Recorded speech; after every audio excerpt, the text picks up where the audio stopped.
To appreciate why market prices are essential to human well-being, consider what a fix we would be in without them. Suppose you are the commissar of railroads in the old Soviet Union. Markets and prices have been banished. You and your comrades, passionate communists all, now directly plan how to use available resources. You want a railroad from city A to city B, but between the cities is a mountain range. Suppose somehow you know that the railroad, once built, will serve the nation equally well whether it goes through the mountains or around. If you build through the mountains, you'll use much less steel for the tracks because that route is shorter, but you'll use a great deal of engineering to design the trestles and tunnels needed to cross the rough terrain. That matters because engineering is also needed to design irrigation systems, mines, harbor installations, and other structures. And you don't want to tie up engineering on your railroad if it would be more valuable designing those other structures instead. You can save engineering for other projects if you build around the mountains on level ground. But that way you'll use much more steel rail to go the longer distance. And steel is also needed for other purposes, for vehicles, girders, ships, pots and pans, and thousands of other things. Which route should you choose for the good of the nation? To answer, you would need to determine which bundle of resources is less urgently needed for other purposes. The large amount of engineering and small amount of steel for the route through the mountains, or the small amount of engineering and large amount of steel for the roundabout route. But how could you find out the urgency of need for engineering and steel in other uses? Just one way engineering is used is to build irrigation systems. To assess the importance of a particular irrigation system, you would need to know what the farmers know about how irrigation would increase the yield of their fields. And to know the value of that increased yield, you'd need to know what grocers know about their customers' eagerness for that produce. That in turn depends on what customers know about the better meals they could fix with that produce.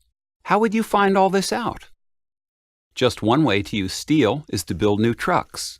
To assess the importance of a particular new truck, you would need to know what the trucker knows about the capacity of his current truck and how much more quickly he could make the deliveries his customers want with a new, bigger truck. To know the importance of those deliveries, you would need to know what his customers know about the value of getting goods delivered.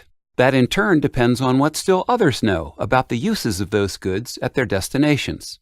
To reason about where to route the railroad, you need this kind of information for all possible uses of engineering and steel. That's a massive amount of knowledge, held by millions of people throughout society. How might you get it? You might try surveys, but think how many people you would need to survey. All those who prepare meals with produce, and all those who take delivery by truck for starters. The numbers would be staggering. And often people don't even know what they prefer until they face an actual choice. So they might not be able to answer survey questions accurately.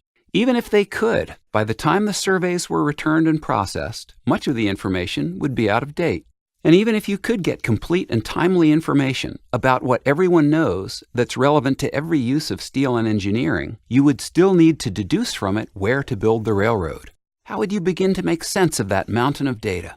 In the words of Ludwig von Mises, you would be groping in the dark. You would face what is known as the knowledge problem of central planning, the reason why comprehensive socialism inevitably fails.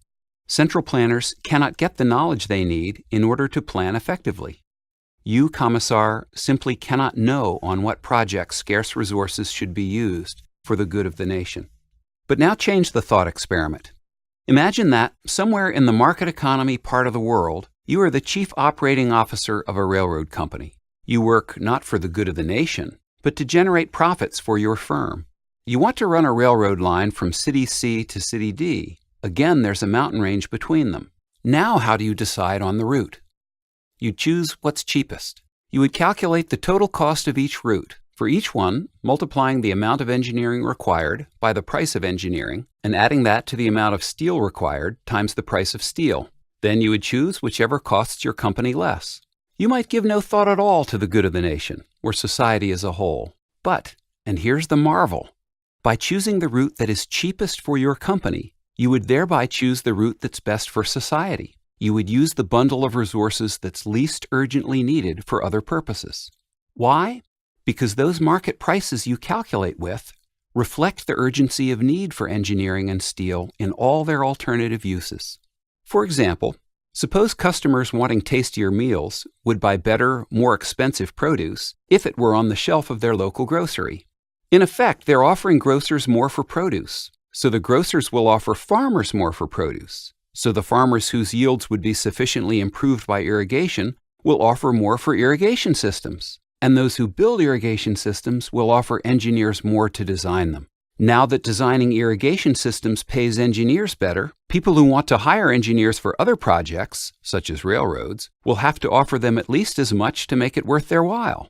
The higher price tells everyone who uses engineering that it's become, for some reason, more valuable, so maybe they should use less. In this way, the market prices of resources represent the particular knowledge and preferences of millions of people who directly or indirectly use those resources, and the prices communicate that knowledge and those preferences to everyone interested.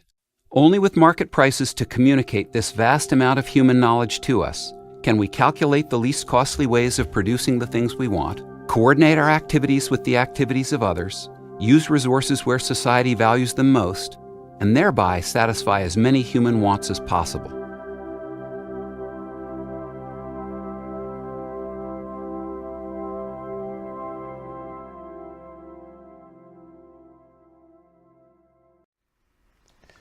So I hope that video helped to clear up the difference between how markets allocate scarce resources using prices and how socialist command economies try to allocate resources quite inefficiently using central planning. And I think after this, you should have a little better grasp on what Hayek was talking about when he refers to the knowledge problem, the idea that omniscience, while it's required for central planning, can never really be realized. But Hayek wasn't the only one who had a problem with central planning. Adam Smith, 100 years before Hayek, had something to say about central planning as well. And he didn't talk about the information problem, though. He talked about this mistaken morality with central planning and how it becomes immoral when planners attempt to ignore the interest of individual autonomous actors in an economy and try to make decisions for people, moving them around as if they were just chess pieces on a chessboard. And Adam Smith refers to this as what he calls the man of system, the visible hand of government that's trying to manipulate the invisible hand of the market.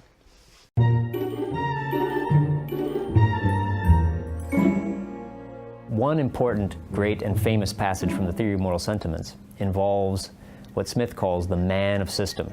Adam Smith was describing a certain type of political character, a character of a person who is involved in politics. And Smith says, this man of system constructs for himself a beautiful blueprint for all of society. He asks, if I could design society from top to bottom, what would it look like? And then after he's constructed this beautiful plan, he then imagines that he can move human beings around on the plan as if they were chess pieces on a chessboard.